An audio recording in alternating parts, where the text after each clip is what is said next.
조갑제 TV 시청자 여러분 안녕하십니까? 2022년 2월 4일 새벽 2시입니다.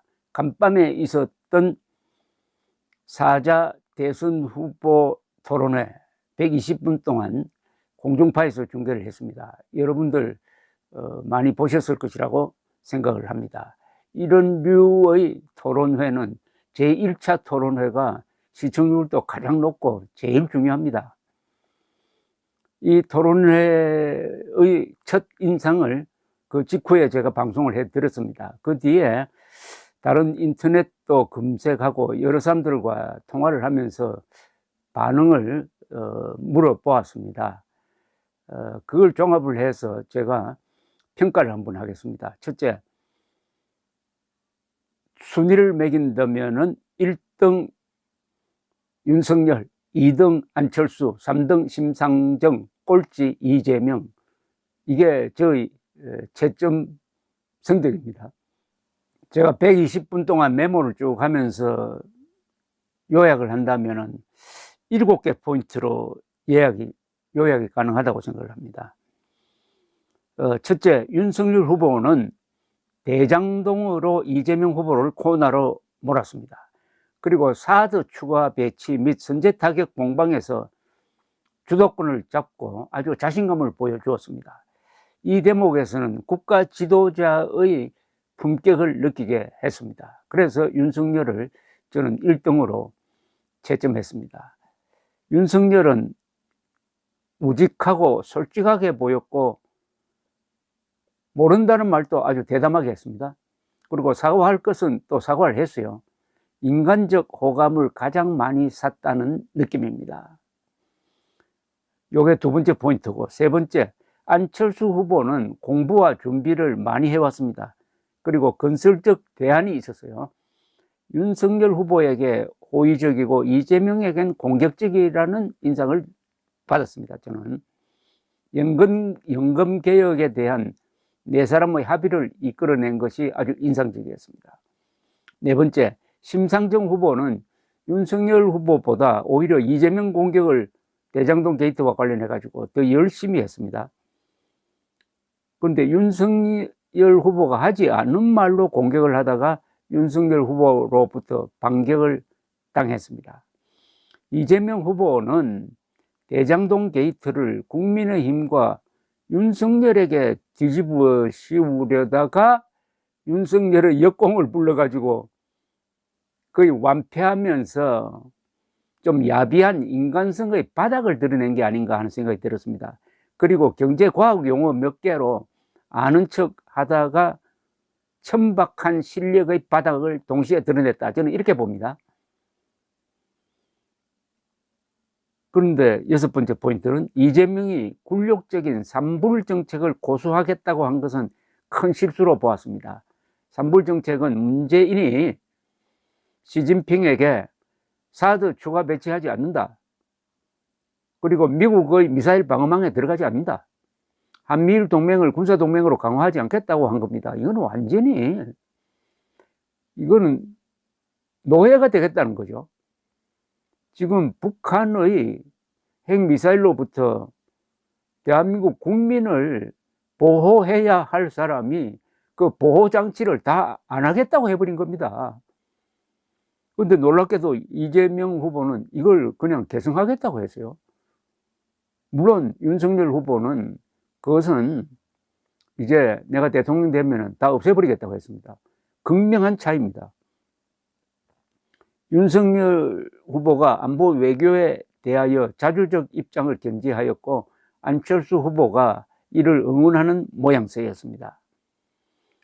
그리고 윤석열은 대통령이 되면은 미국, 일본, 중국, 북한 순으로 지도자를 만나고 싶다고 했는데 이는 한미일 동맹 정신을 제대로 표현한 겁니다. 그런데 이재명 후보는 이 부분에서 의외로 북한 제일 먼저 만나겠다고 할 줄 알았더니 그게 아니고 그냥 그때 상황 봐서 결정하겠다고 했습니다. 이것은 실수죠. 지도자로서 상황 볼 게 뭐가 있습니까? 이 부분은 대한민국의 외교의 우선순위를 정하는 것이니까 미국 가장 먼저 가야죠. 그것만 이야기했더라도 이렇게 트집을 안 잡혔을 텐데 하는 생각이 들었습니다. 총체적으로 정리를 하면 김건희 녹음방송, 김혜경 스캔들에 이어서 어제 윤석열의 선전은 이 한 달 정도 남은 대선판의 흐름을 굳히고 있다는 느낌을 가지게 되었습니다. 조금 더 구체적으로 몇 가지를 말씀드린다면 왜 이재명 후보를 꼴찌로 봤느냐. 이재명 후보가 제일 말 잘할 걸로 기대를 했는데 그 기대치에 너무 어긋났고 더구나 좀 야비하게 보였습니다. 윤석열 후보에게 윤석열 후보 부친의 집을 판 거 그건 이미 다 해명된 것 아닙니까? 그것까지 끄집고 나오고 또 김만배가 윤석열에 대해서 뭘 가지고 있다는 그 얼토당토 않는 아무 근거도 없는 그런 허황된 이야기 하나 가지고 나오고 또 대장동 게이트는 국민의힘 책임이라는 이런 이야기를 가지고 그것도 한두 번 아니고 몇 차례나 물고 늘어지는 데 대해서 윤석열이 아주 덤덤하게 대응을 했습니다. 조금 답답하게 보이기도 했습니다. 저 같으면은 그냥 두지 않죠, 그거는. 그런데 이게 오히려 이재명 후보를 야비하게 보이도록 했다는 게 이 댓글 여론입니다. 그리고 경제과학 용어 몇 개를 가지고 이거 압니까? 하는 식으로 물어가지고 사람을 좀 창피 보이게 하려고 하는 그런 의도가 느껴졌습니다. 이런 토론할 때 절대 해서는 안 되는 이야기가 이겁니다. 당신은 연탄값이 얼마인지 아십니까? 살값이 얼마인지 아십니까? 이렇게 묻는 거는 그건 신뢰입니다. 자기가 아는 범위에서 이야기를 해야지 남이 모르는 걸 기습적으로 질문하면은 예컨대 남산 높이가 얼마인지 압니까? 피라미드 높이가 얼마인지 압니까? 이렇게 물으면은 당황하지 않겠습니까? 또 그게 무슨 의미가 있습니까? 이재명 후보가 좀 야비하게 느껴졌던 것은 사실을 왜곡한 점입니다. 브룩스 전 유엔군 사령관, 주한미군 사령관이 기자회견에서 사드 추가 배치는 필요 없다고 이야기했다면서 윤석열 후보의 사드 추가 배치 주장을 반박을 했는데 윤석열 후보가 아주 적절하게 잘 반격을 했습니다. 뭐라고 했냐면은 그것은 그런 뜻이 아니고 브룩스 사령관이 말한 것은 미국이 가지고 있는 방어망, 패트리어트라든지 이런 것과 성주에 있는 사드를 잘 연계시키면은 추가로 배치할 필요가 없다라는 이야기였는데 이런 전제 조건을 다 빼버리고 무조건 사드 추가 배치 필요 없다라고 이야기를 한 것처럼 왜곡을 한 거죠. 왜곡을. 그런 페이스북 글을 며칠 전에 올렸어요. 그러나 그게 잘못되었다는 지적이 많았는데도 불구하고 그런 식으로 그 전제 조건을 싹 빼버리고 뒷부분만 딱 따가와가지고 마치 유엔군 사령관이 추가 배치 필요 없다라고 주장한 것처럼 그렇게 써먹는 걸 보고 참 좀 뭐 같다 하는 이야기를 하지 않을 수가 없었습니다. 전체적으로 이렇게 보면은 누가 말 잘하느냐는 것보다는 결국은